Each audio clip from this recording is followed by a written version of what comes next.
PT itu berarti 100% secara total keseluruhan. Modal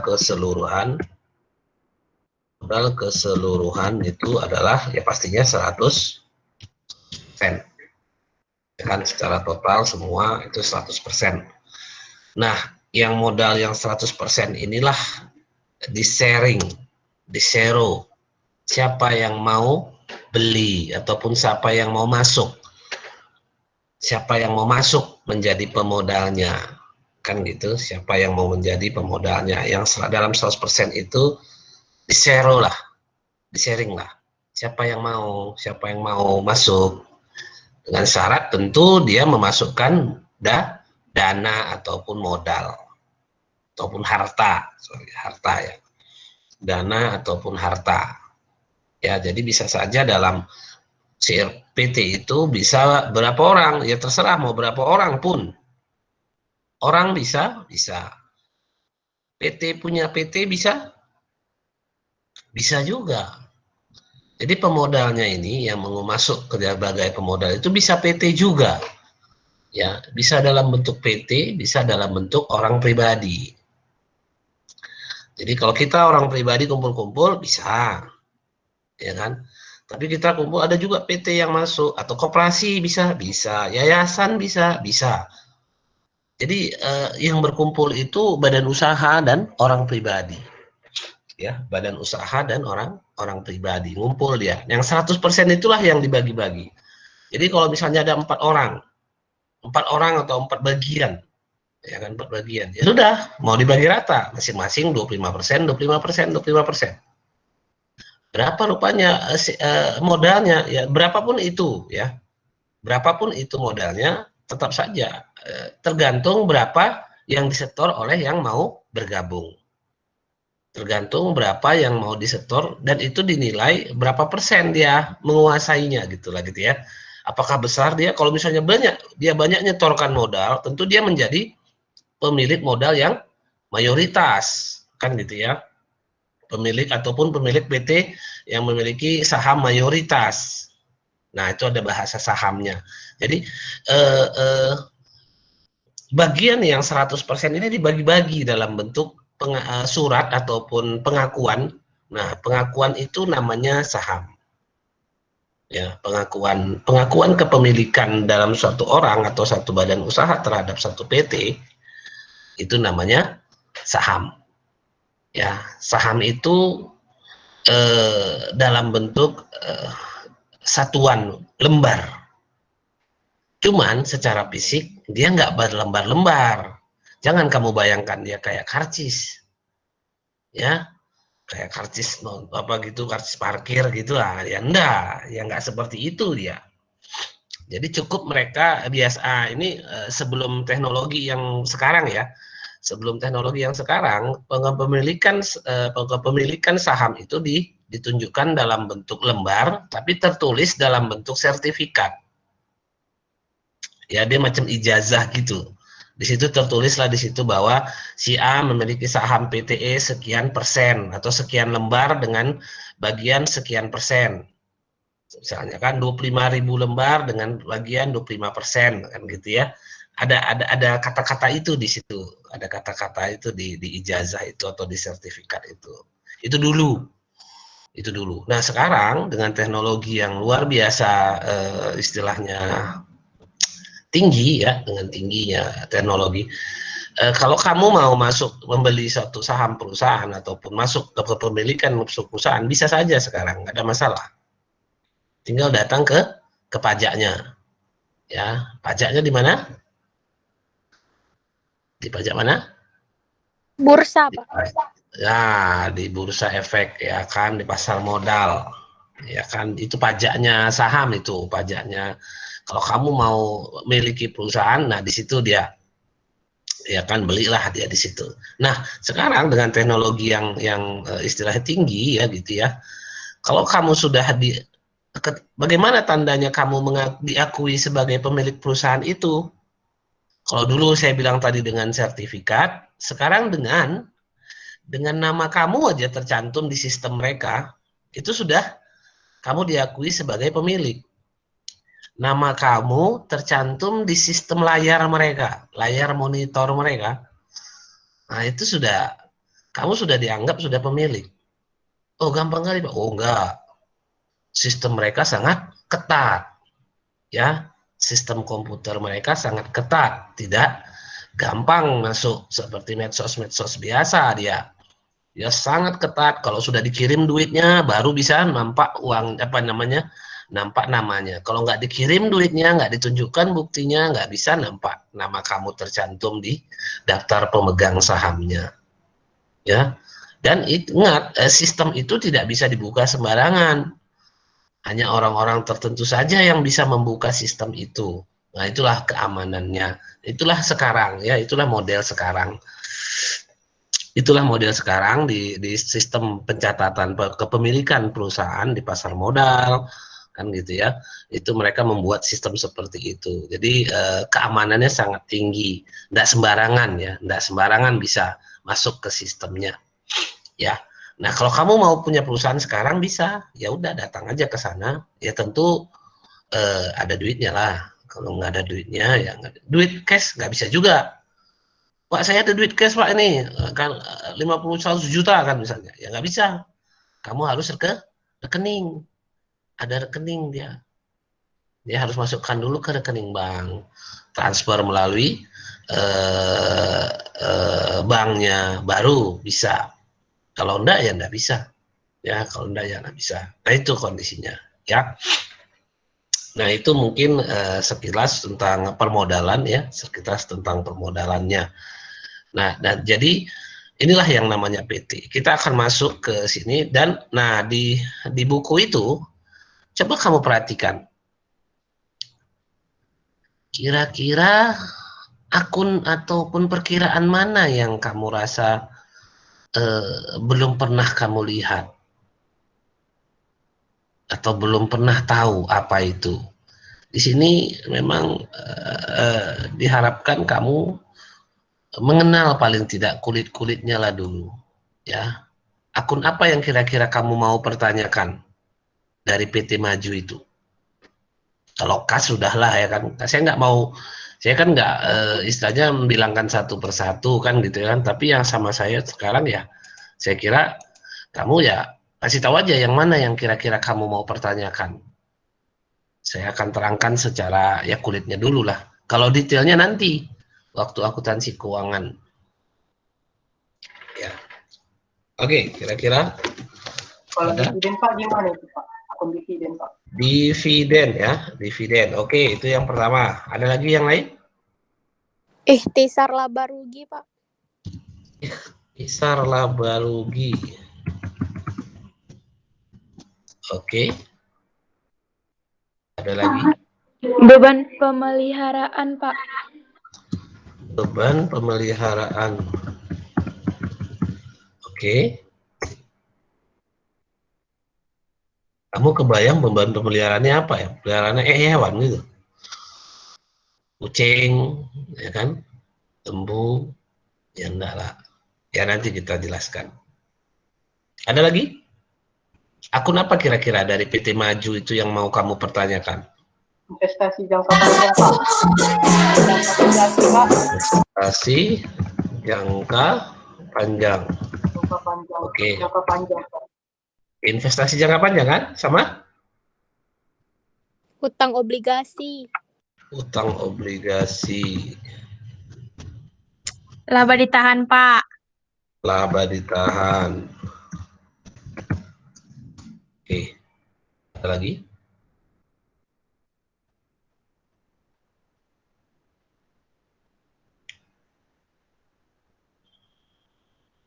Ini akun-akunnya yang kayaknya jarang nih saya nengoknya ini. Kalau kemarin-kemarin di apa soal-soal nggak ada yang kayak gini nih akunnya kan gitu ya. Kira-kira ini apa sih isinya? Nah, gitu. Ada lagi? Pak, kalau kemarin itu kan pernah ada yang pakai bunga kan, habis itu Bapak batalin, dihilangin Ya. bunganya. Ini kan ada hutang bunga, itu nanti dipakai atau enggak, Pak? Oh, iya, enggak lah. Ya, ini kan umum. Sekarang yang kamu kalau masalah dipakai, kalau lembaga syariah tentu tidak ada. Ini kan lembaga konven. Ya kan? Kalau di lembaga syariah tidak akan kamu temukan yang namanya hutang bunga. Jadi kita memang spesifikasinya lembaga syariah. Ya udah, anggap hilang aja itu. Ya kan? Oke, ada lagi? Sebelum saya close, biar kita jelaskan satu persatu. Kerugian penjualan aktiva tetap, Pak. Kerugian Penjualan aktiva tetap. Oke. Kerugian penjualan. Ada akunnya nih? Ada, Pak. Ada ya? Oke. Ada lagi yang lain? Ada? Bisa kita lanjut? Memang sih kalau secara detail tidak. Ini artinya kan jangan sampai ketika nanti ujian ada akun ini lalu kamu bertanya-tanya gitu. Galau. Apanya Bapak ini? Nggak dipelajari kok. Dikasih-kasihnya akun kayak gini. Apanya Bapak ini? Kan gitu ya. Janganlah kayak gitu. Ya, Tanah artinya, gedung, Pak. apa tuh? Tanah gedung. Nah, kenapa rupanya tanah gedung? Nggak ngerti, Pak. Oh gitu. Tanah ataupun gedung ya. Ada juga gedung memang. Oh gitu. Surat berharga, Oke. Pak. Surat berharga lagi. Surat berharga. Oke. Ada lagi?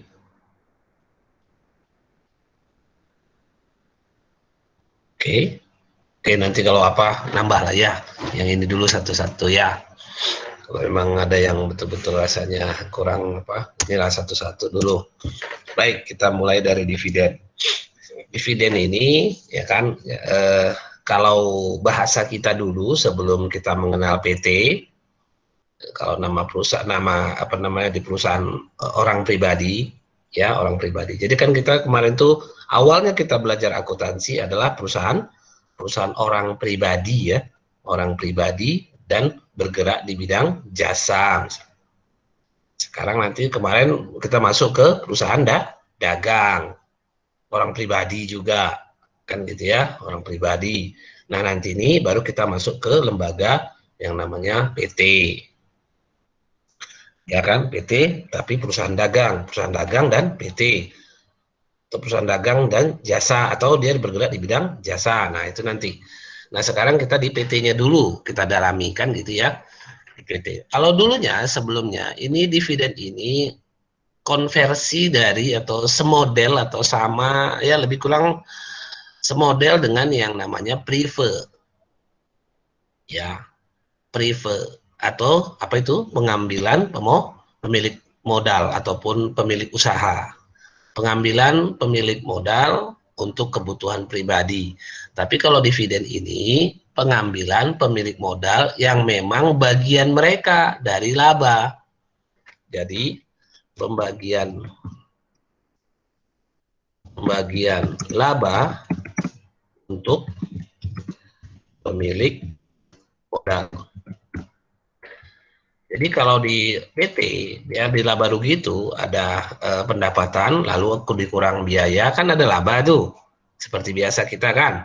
Nah laba itu kalau ada laba dia akan dibagi kepada pemilik yang memiliki modal tadi yang di atas tadi, modal tadi kan mereka beberapa orang tuh kan. Jadi labanya itu hasil usahanya itu dibagi kepada pemilik modal. Pembagiannya itu akunnya namanya dividen. Pembagiannya itu, pembagian laba itu akunnya namanya dividen. Dan dia diambil dari perhitungan laba rugi. Bukan jual beli. Nggak ada jual beli di situ. Dia ada pembagian laba. Hasil usaha gitu ya. Hasil usaha yang dibagikan kepada pemilik. Kalau prive memang ya makanya saya bilang nggak sama persis, tapi prive itu kan memang pengambilan dari pemodal kan. Ini pun misalnya bagian dari pemodal, tapi dia diambil dari laba. Diambil dari laba. Biasanya dia itu diumumkan di akhir tahun buku, macam-macam sekarang ini. Laba tahun 2020 udah keluar misalnya.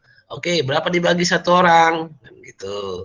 Pembagian itu namanya di dividen. Dia akan diumumkan di namanya rapat umum pemegang saham, RUPS. Ya, RUPS, rapat umum pemegang saham. Berapa orang sih pemegang sahamnya, Pak? Nah, kalau kamu perusahaan sudah masuk ke pasar modal, nah kamu bayangkan aja kalau sudah dimasuk dia di pasar modal. Ya kan? Dia bisa banyak, berapa ribu orang bisa beli kalau memang dia ada yang jual ya, ada yang jual. Bisa saja. Kan gitu ya, banyak orangnya jadinya. Jadi sedikit kalau di atas tadi seperti yang di modal keseluruhan tadi. Jadi kalau di perusahaan di PT itu pemilik modal, pemilik saham atau pemegang saham. Saham itu kan surat kepemilikan PT, ya kan, surat kepemilikan saham, Saham itu adalah surat tanda kepemilikan perusahaan. Itu saham. Jadi siapa yang paling besar, ya kan, biasanya lebih besar dari 51% pegang sahamnya, ya, dia memegang saham 51% dari total saham yang beredar untuk PT itu, maka dia adalah disebut pemegang saham mayoritas. Dialah yang berkuasa di PT itu. Dialah yang bisa ngatur. Kalau dia sudah di atas 51%, dialah yang bisa menguasai semua. Menguasai gimana maksudnya, Pak? Menguasai ya itu tadi. Ya, dia bisa menunjuk siapa, sampai dari tukang sapu sampai direktur utama. Dia bisa tunjuk siapa yang dia mau. Ya, siapa yang dia mau, dia bisa tunjuk itu. Itulah yang namanya penguasa di sana. Enak memang jadi penguasa. Kayaknya orang berebut, ya.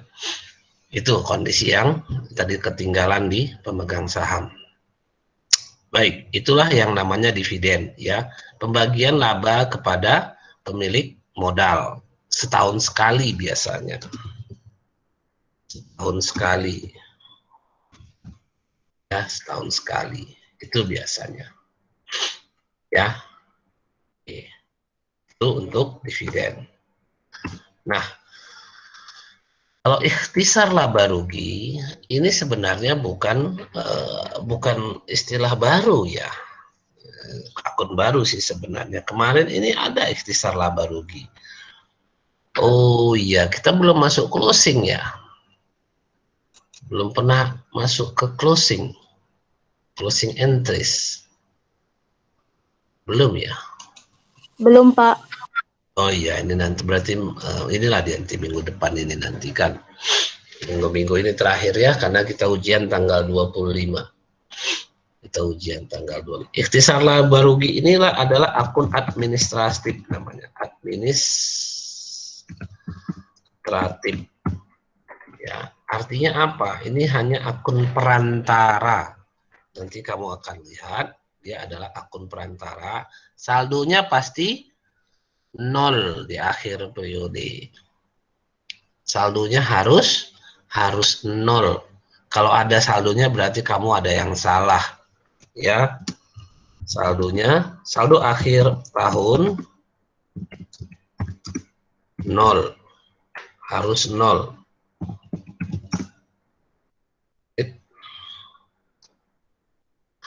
Harus 0, ya, 0 gini dia 0.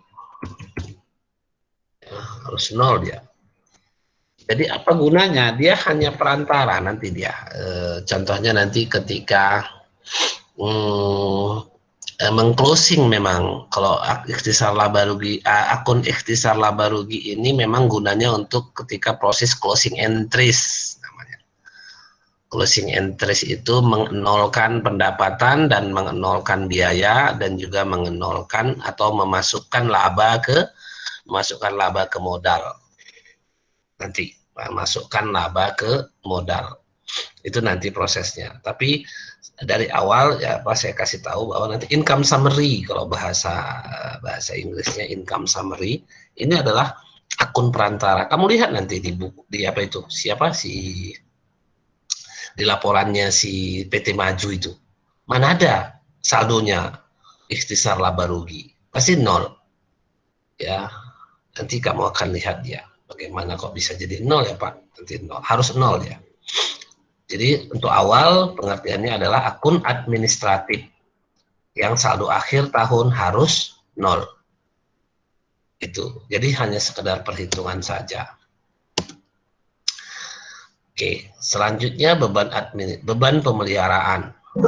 Allah, baru masuk pula kawan kalian ini. Sopo pula ya. Mana dia tadi?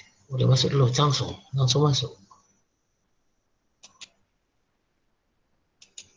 Oke. Beban pemeliharaan di sini adalah biaya yang dikeluarkan perusahaan untuk memelihara apa? Memelihara aset harta.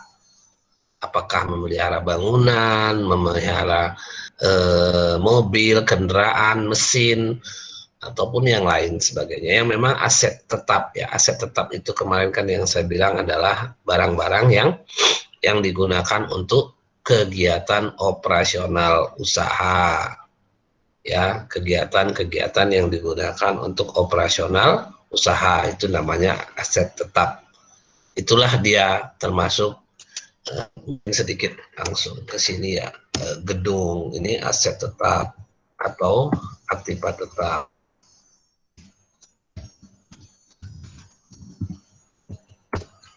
Gedung ini pun dia adalah aktiva. Oke, biar sekali jalan, ini adalah biaya yang dikeluarkan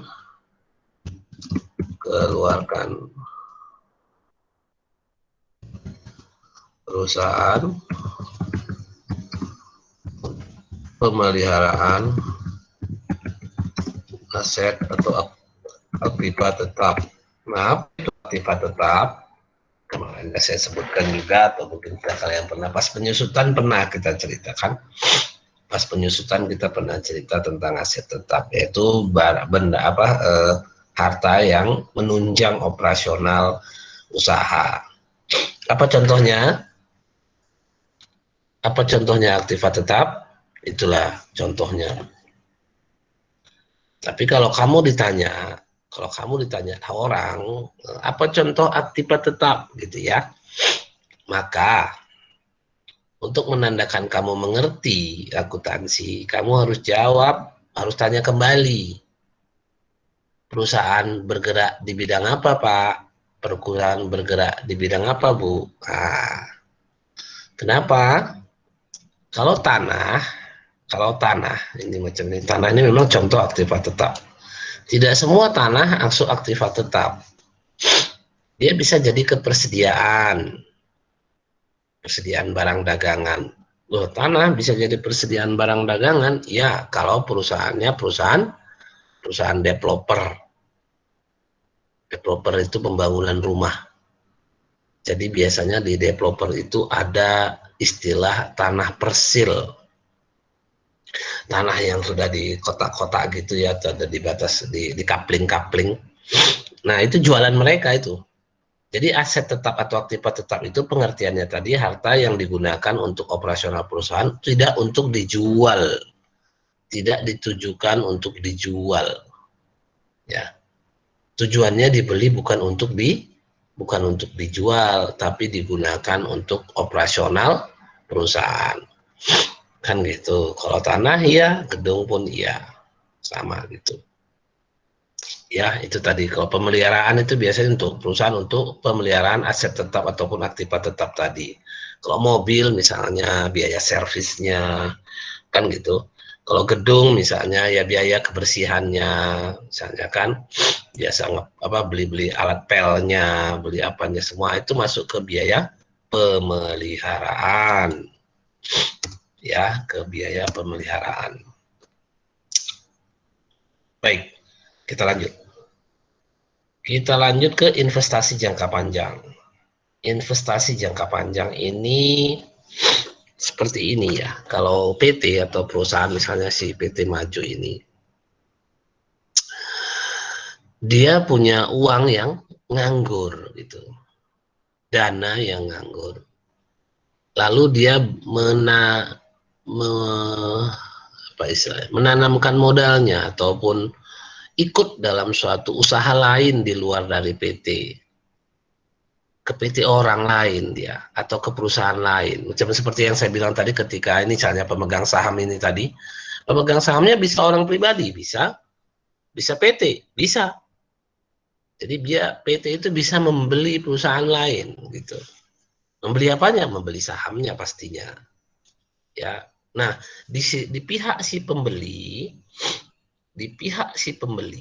kalau di pihak yang dibeli, berarti itu kan mereka memandang si PT itu sebagai pemilik saham atau pemegang saham atau pemodal.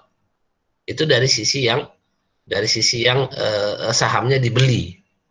Dari sisi perusahaan yang membeli, maka itu merupakan investasi namanya. Investasi.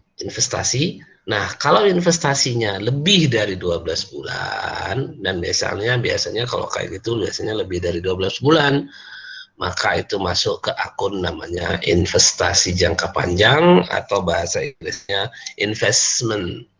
Ada istilah lain lagi namanya penyertaan. Jadi menanamkan dana perusahaan usaha di luar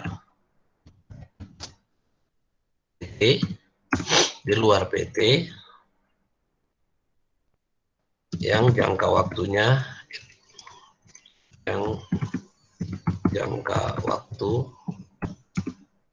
lebih dari 12 bulan. Ya, jadi dia menanamkan dananya di perusahaan lain, lalu dia tentu berharap hasil usaha juga, dan nanti tentu dia waktunya itu sudah dia tetapkan lebih dari 12 bulan. Seperti itulah yang namanya investasi jangka panjang. Oke, selanjutnya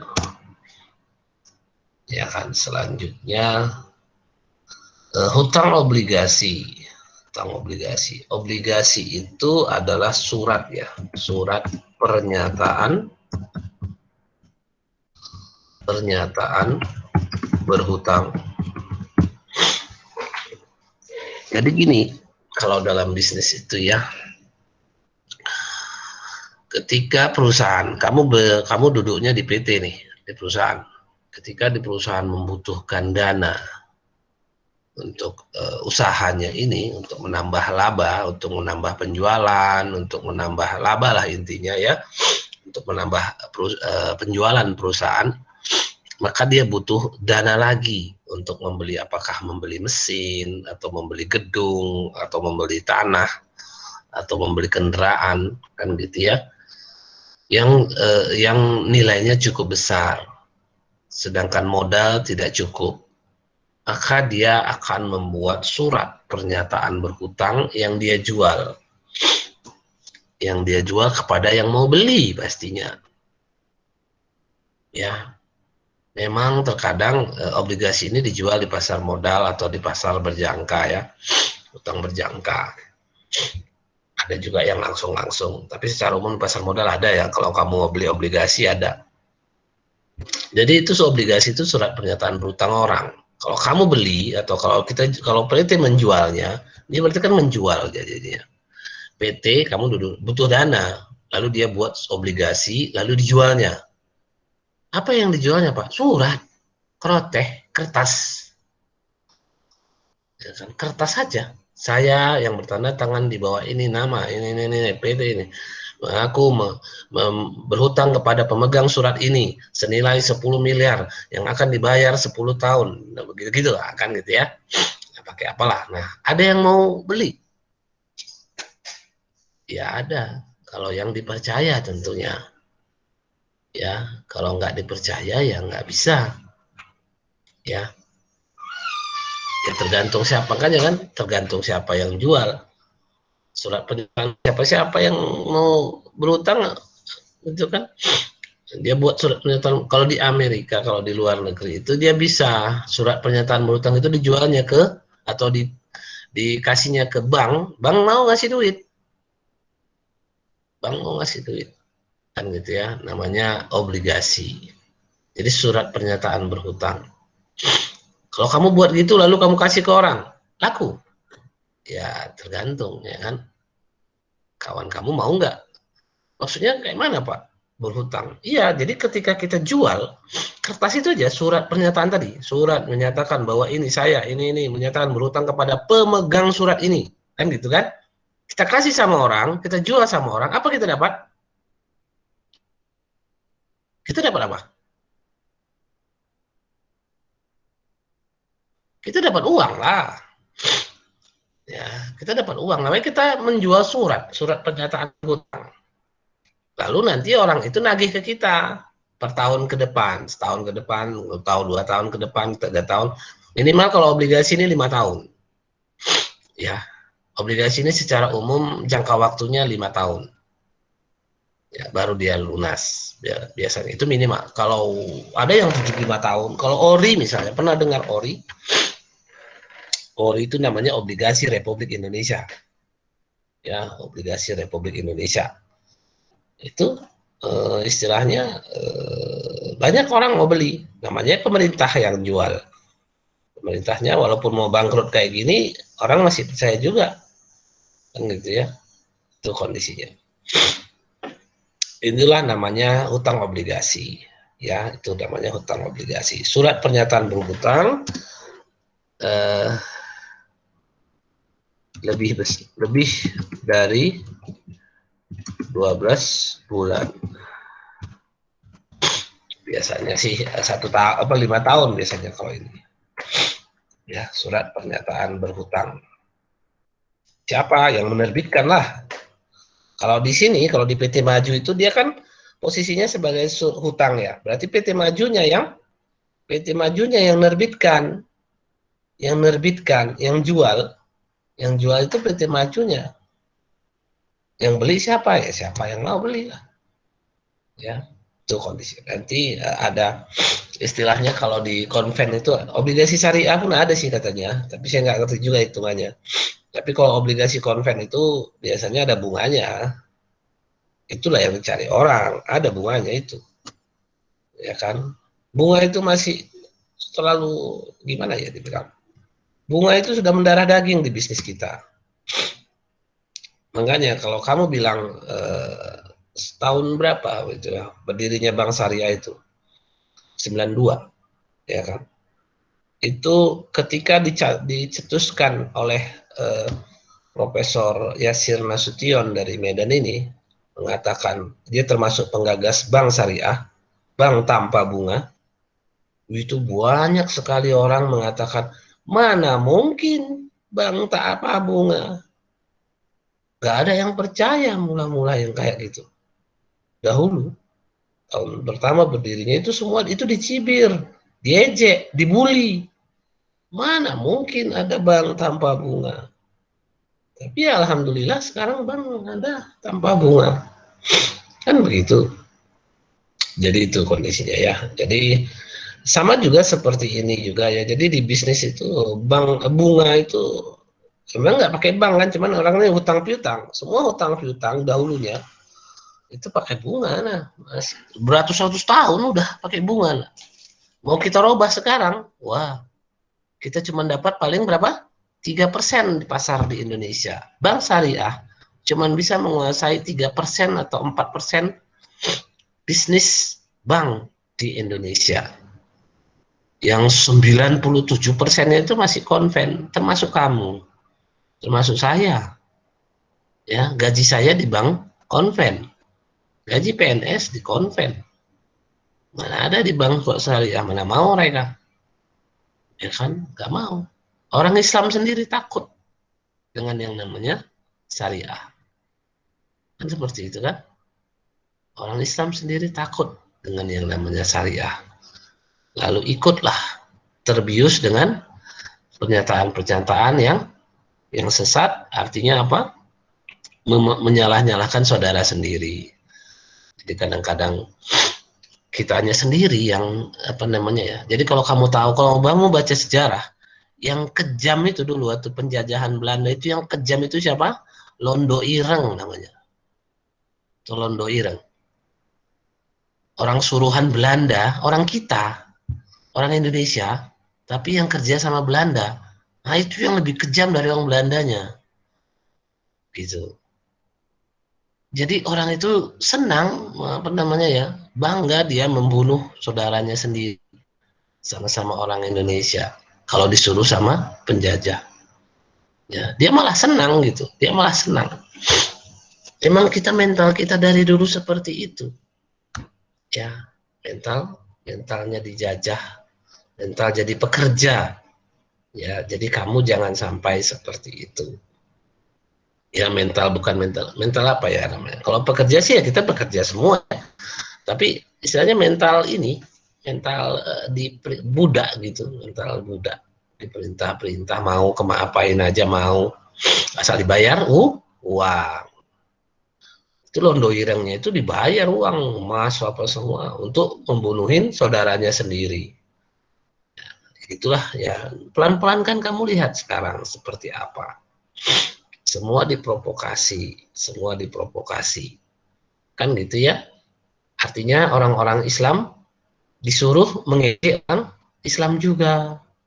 Orang-orang Islam disuruh mencibir ataupun memaki ataupun menyalahi orang-orang Islam juga. Memang kita diadu domba.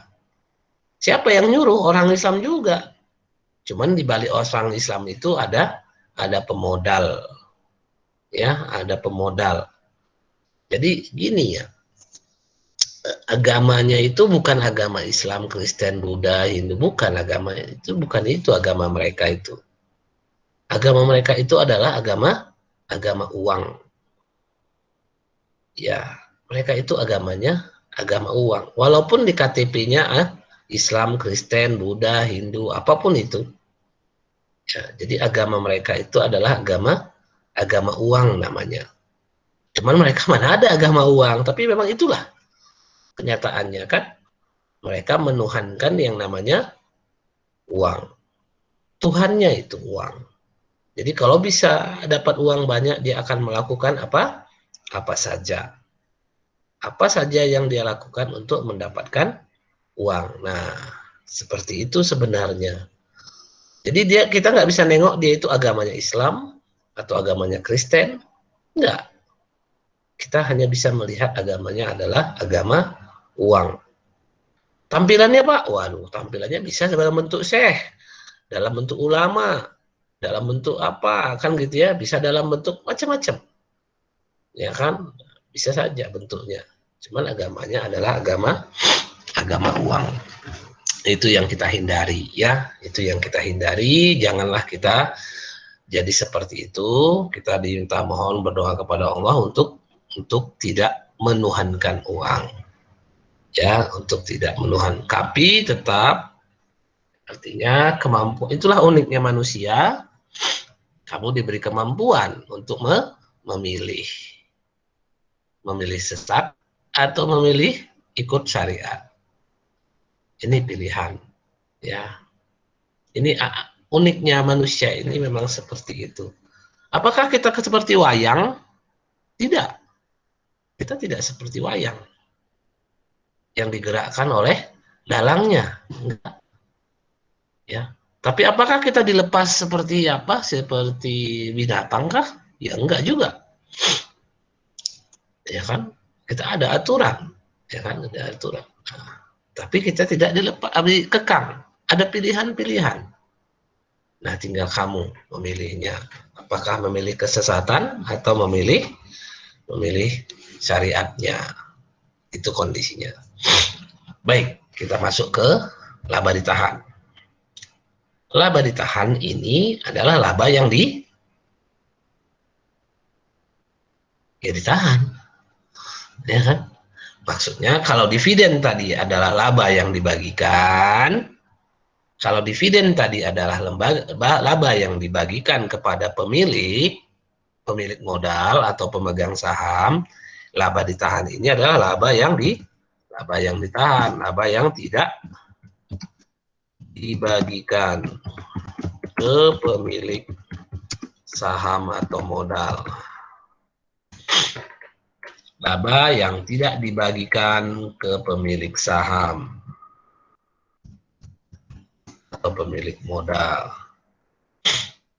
Nah, inilah dia. Bisa kayak gitu, Pak? Bisa. Jadi gini, ada hasil usaha, misalnya kan udah ada penjualan, dikurangi biaya, adalah hasil usahanya. Udah nggak usah kita ambil, kita invest lagi ke perusahaan untuk beli mesin, untuk beli apa, untuk apa, banyak nambah-nambah supaya bisa penjualan bisa tambah lebih naik. Kan gitu kan?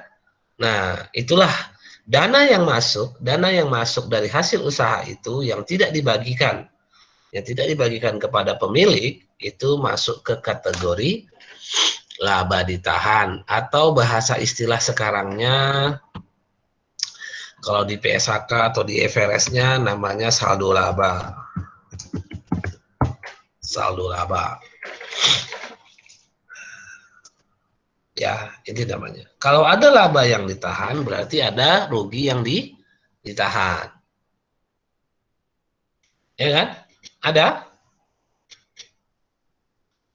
Kira-kira menurut kamu ada nggak rugi ditahan? Enggak. Nggak ada. Oke. Kalau ada laba ditahan, laba yang tidak dibagikan. Kalau rugi yang tidak dibagikan. Kalau misalnya pendapatan dikurang biaya lalu ada laba.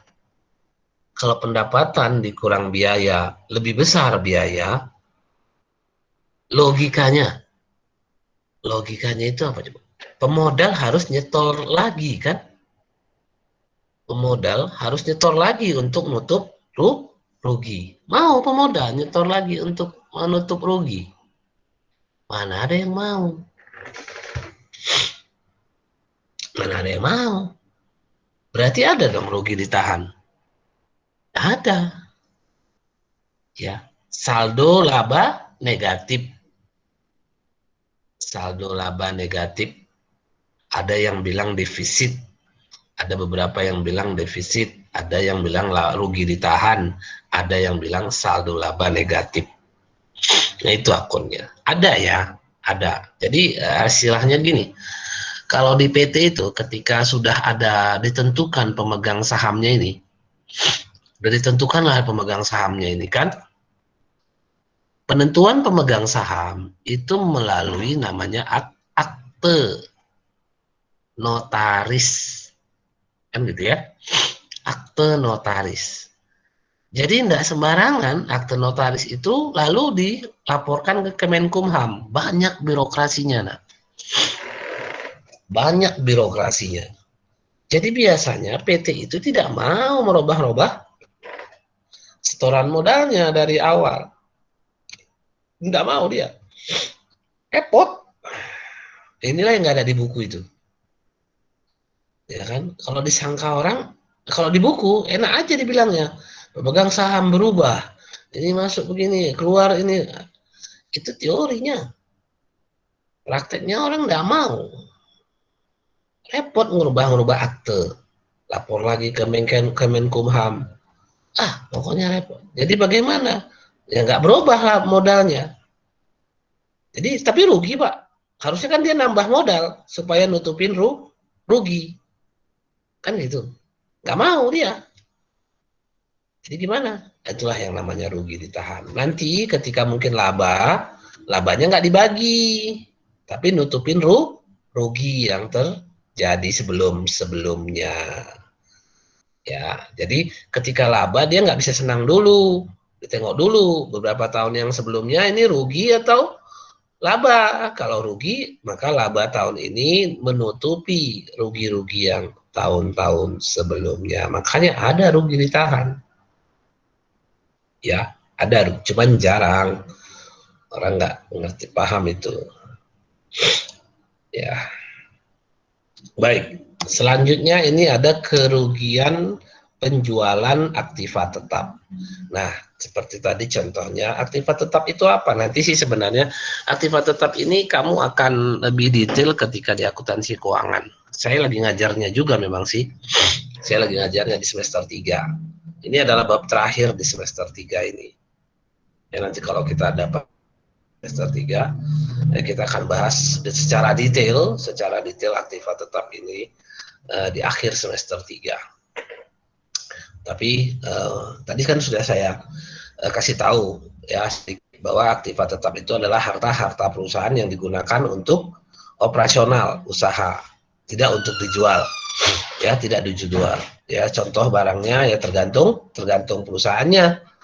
Ya kan, ada dia dalam bentuk, kalau dia perusahaan, pokoknya semua harta yang menunjang ya, semua harta yang menunjang operasional, apakah itu tanah, apakah gedung, apakah kendaraan, mesin yang masa manfaatnya itu lebih dari 1 tahun.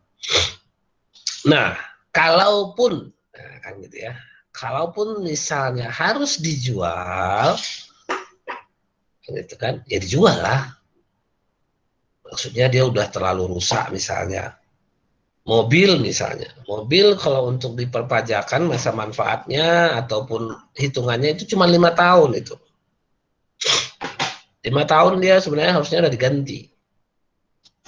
Tapi kan mobil saya kira atau kendaraan itu kan tergantung pemakaian. Kalau kamu lihat mobil-mobil di jalanan sekarang yang kalau 5 tahun ke belakang, ya mobilnya masih bagus, ya kan? Misalnya tahun 2021 ini, tahun-tahun 2018, 2017 gitu ya, kan masih bagus mobilnya. Itu kalau yang kamu lihat di sini. Kalau kamu datang ke tambang batu bara misalnya, ke tambang minyak, tambang batu bara yang paling seru karena saya kebetulan sudah pernah ke sana. Tambang batu bara Bukit Asam di Sumatera Selatan ya, di Tanjung Enim, atau tambang batu bara ada di Batu Ampar di daerah dekat perbatasan antara Riau dengan Jambi. Itu ada tambang batu bara. Apa yang kalau di situ kalau udah mobil masuk ke situ, kalau sudah truk masuk ke situ, itu waduh, 2 tahun itu hancur itu mobilnya. Yang dijalaninya kan batu-batu cadas, batu bara. Wah, pokoknya kalau itu hancur mesinnya, semua hancur. Ya, 2 tahun itu kayak pemakaian 20 tahun. Ya, kayak pemakaian 20 tahun itu. Hancur dia. Emang 24 jam kerjanya. 24 jam. Itu mobil itu jalan 24 jam. Ya, bagaimana kamu bisa bayangkan? Hancurlah. Mesin pun, kalau di mesin-mesin yang mesin pabrik itu pun, kalau kamu jalan nanti mungkin udah ada yang PKL apa waktu di SMA atau apa, datanglah ke mesin-mesin pabrik-pabrik Indomie misalnya, pabrik-pabrik apa yang di dekat-dekat di Tanjung Morawa ini, itu mesinnya jalan 24 jam itu. 24 jam itu jalan. Yang ganti yang jaganya aja. Mesinnya jalan terus. Ya, yang ganti jaganya, yang jaga ya ganti orangnya.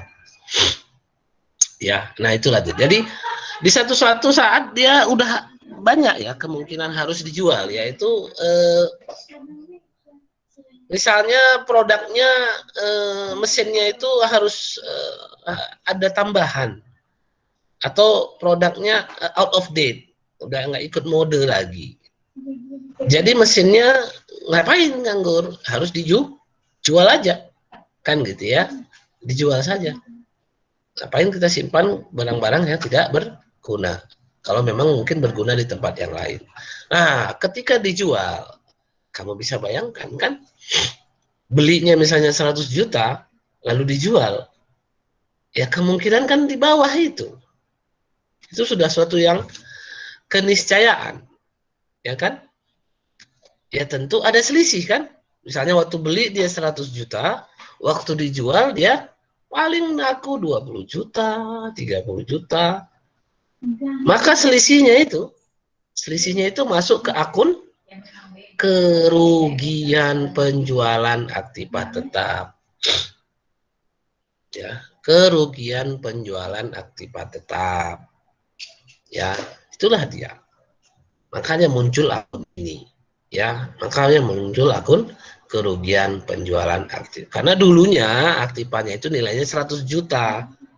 Lalu dijual. Cuman jual lakunya cuman 30 juta, 20 juta, 80 juta atau 70 jutanya menjadi kerugian penjualan aktiva tetap.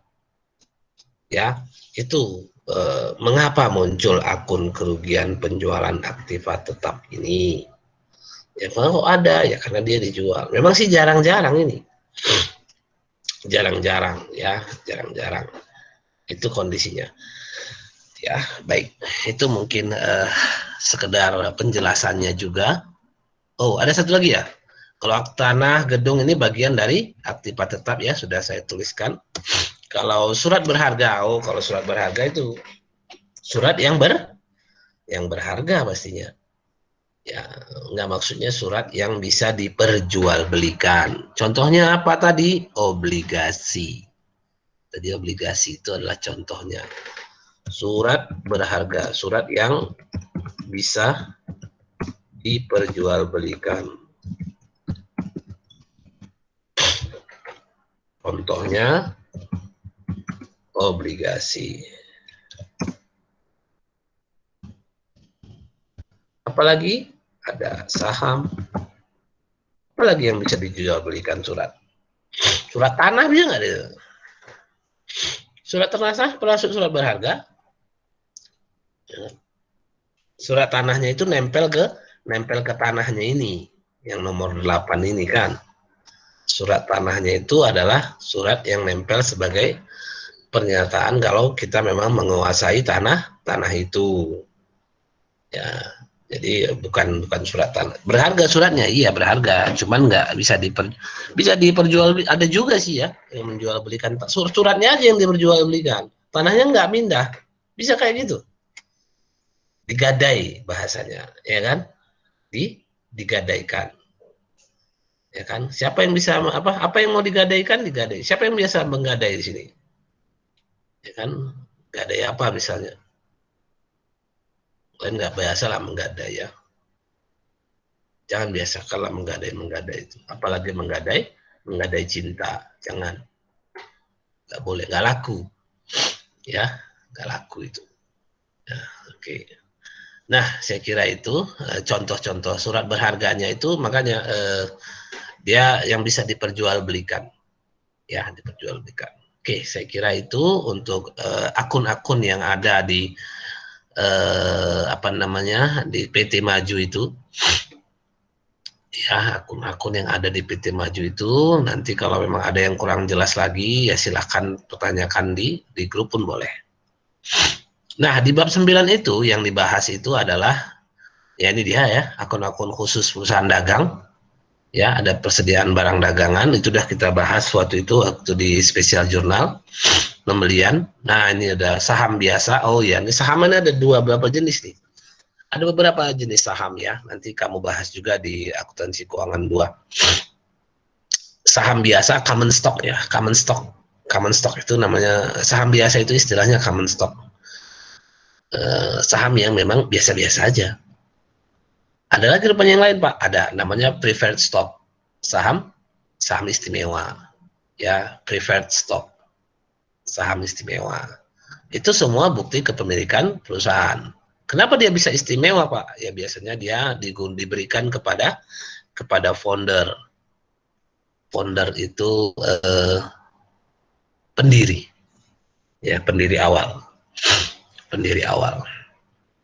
Ini ya contoh-contohnya ya. Lalu ini dibahas di sini terkait dengan apa nih? Oh, adjustment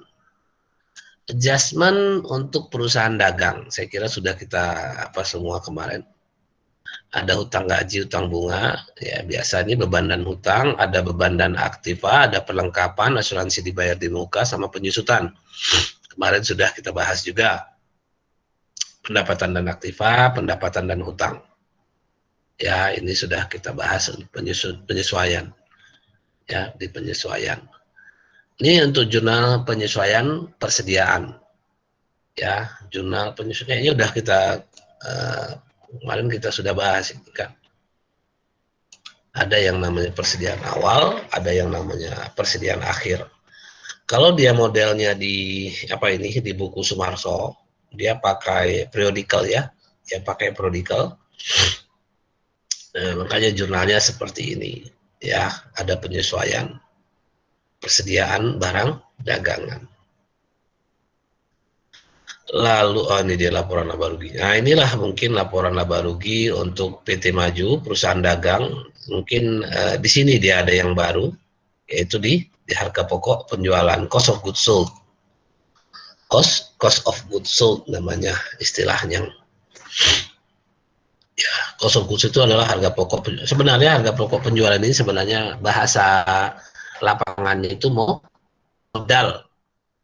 Kan pernah juga saya istilahkan, misalnya kalau kamu ke pajak nanya sama inang-inang sambu itu, berapa harga ini nang, kan dia bilang misalnya 10.000, lalu kamu tawar misalnya 7.000, modalku pun 8.000 katanya.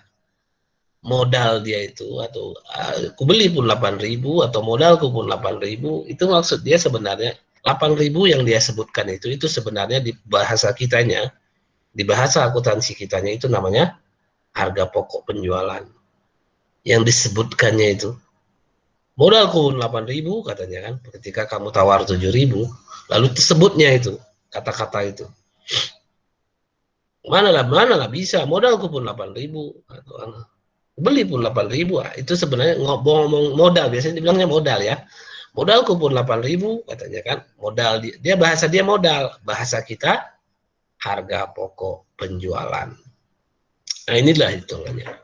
Seperti ini hitungannya ya. Harga pokok penjualan adalah dapatnya dari persediaan awal ditambah pembelian dikurang tambah transport pembelian dikurang retur ataupun diskon pembelian, lalu dikurang sama persediaan akhir, dapatlah dia harga pokok penjualan. Persediaan awal ditambah pembelian dikurang persediaan akhir, itulah rumusan harga pokok penjualan. Kamu harus hafal itu, ya.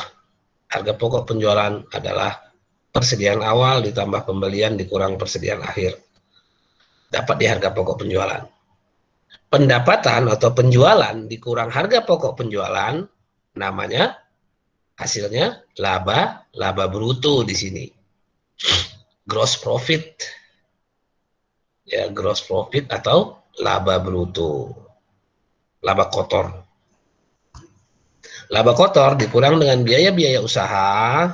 Biaya usaha menghasilkan laba usaha. Dikurangi dengan pendapatan atau beban lain-lain. Di sini ada kerugian penjualan aktiva tetap tadi ya. Kerugian penjualan aktiva tetap itu muncul dijadikan beban lain-lain. Ya, beban lain-lain. Maka muncullah dia namanya net profit atau laba bersih. Inilah laporan laba rugi untuk perusahaan dagang PT Maju ini. Perusahaan dagang PT Maju. Seperti ini, PT Maju. Ya kan, ini dia neracanya. Ya, bisa kamu ini di pos modalnya ini. Nah, ini modal. Nih, modalnya isinya ini dia ya, modal disetor sama laba ditahan. Ya, modalnya isinya ini, jangan yang lain-lain. Ini lagi nggak ada lagi nama-nama itu. Nama si A, nama si B, nama si C itu tidak ada lagi namanya. Yang ada paid in capital ataupun modal saham, modal disetor itu sahamnya, lalu laba ditahan, hasil usaha yang tidak dibagikan. Ya, ini laba ditahan tadi. Hasil usaha yang tidak dibagikan. Selanjutnya ini namanya ada laporan. Oh, kalau kemarin laporan perubahan modal, di sini bikin laporan perubahan laba ditahan. Ya saja, laporan perubahan modal juga tetap.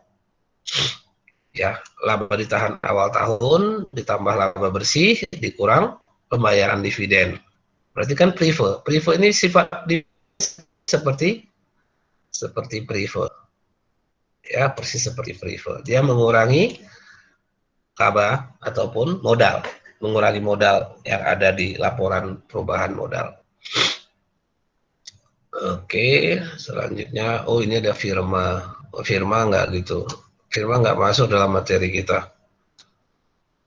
Pernah dengar kalian firma? Firma ya, bentuk usaha firma. Nama usahanya saja, Pak. Bentuk usaha dia, bukan nama usaha, dia bentuk usaha. Seperti PT, tapi namanya firma. Seperti CV, tapi namanya bentuknya firma. Kalau firma ini mungkin sekilas saja saya kasih tahu ke kamu. Ini bentuk usaha persekutuan profesi biasanya. Persekutuan profesi, kumpulan profesi yang sama, profesi dia. Contohnya akuntan, lawyer. Mereka ngumpul jadi satu firma, ya, satu firma namanya. Karena dia mengedepankan profesi, skill profesinya, lawyer, akuntan, supir bisa, supir. Karena pernah yang saya tahu ada badan usaha firma nama BES, firma pembangunan semesta. Dia bentuk usahanya firma. Jadi kumpulan masing-masing supir yang punya busnya masing-masing ngumpul membentuk usaha satu namanya firma pembangunan semesta. Nama busnya jadinya namanya pembangunan semesta. Itu supir ada tuh. Supir-supirnya yang gabung. Kalau akuntan ataupun lawyers ataupun pengacara itu sering itu. Kalau kamu lihat di kantor akuntan publik atau di kantor hukum, kan ada nama-namanya berurut-urut, nama kantornya kan nama-nama orangnya. Nah, itu bentuk usahanya firma. Ya, bentuk usaha. Enggak begitu terlalu sulit lah. Modalnya seperti ini jadinya. Nama-namanya dia jadinya. Seperti itu. Ya. Ini firmanya. Ya, saya kira ini untuk bab 9.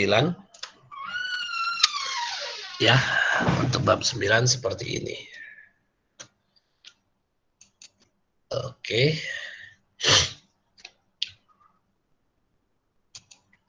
Kalau kamu lihat, apa rupanya pelajaran bab 9 ini? Kan gitu ya. Kamu lihat di sini. Ya, ini harus latihan ya, harus ada soal kalau ini sebenarnya di bab 9 ini diminta kamu buat laporan keuangan. Laporan keuangan dengan neraca lajur ya, dengan neraca lajur atau dengan oksid kita kemarin, seperti oksid kita kemarin itu. Kalau kamu lihat soalnya, kamu diminta untuk membuat oksid. Coba contohnya. Ya, soalnya.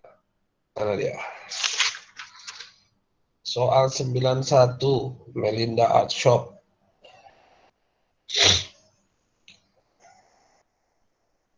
Kalau Melinda Art Shop ini enggak PT nih ya. Ini toko, perusahaan pribadi nih, Melinda Art Shop ini. Oh, yang ini firma. Yang PT lah, yang PT.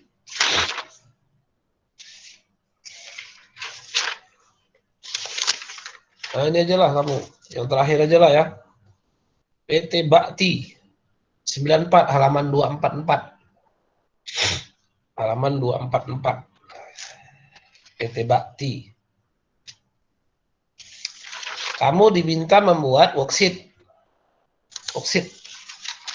Ya, neraca ini kan udah tahu kan worksheet kan? Sama yang nanti final test kamu kayak gini nanti.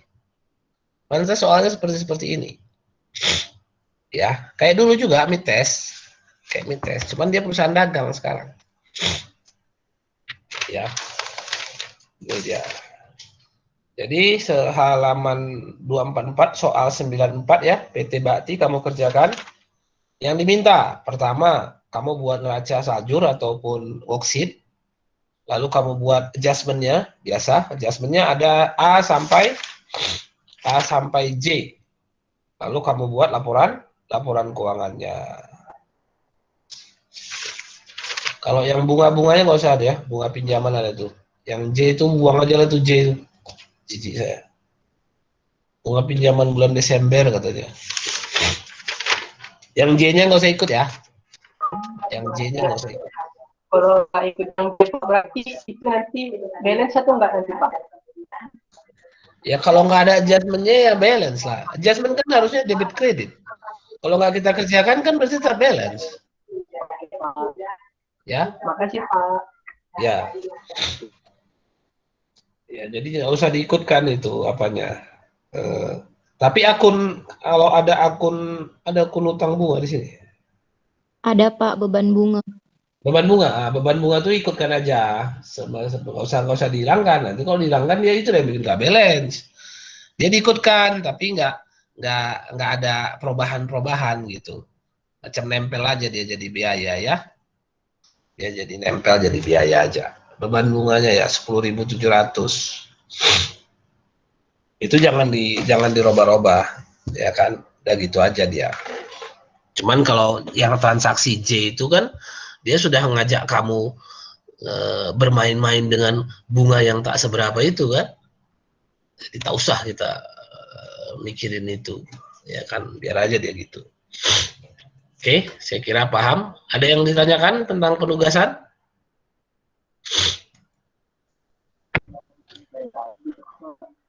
Sudah paham semua? Yang kerjakan seperti biasa dikirim ke ke email saya. Kita masuk hari Kamis ya? Kamis ya? Kerjakan, kumpul hari Kamis, kita akan bahas. Ya, kita agak sprint sedikit karena minggu depan kita sudah masuk adjustment supaya jangan jurnal closing entries supaya kalian jangan bingung. Ya, kalian kerjakan aja neraca lajurnya ini, worksheet-nya ini. Ya, oke, saya kira itu. Ada lagi?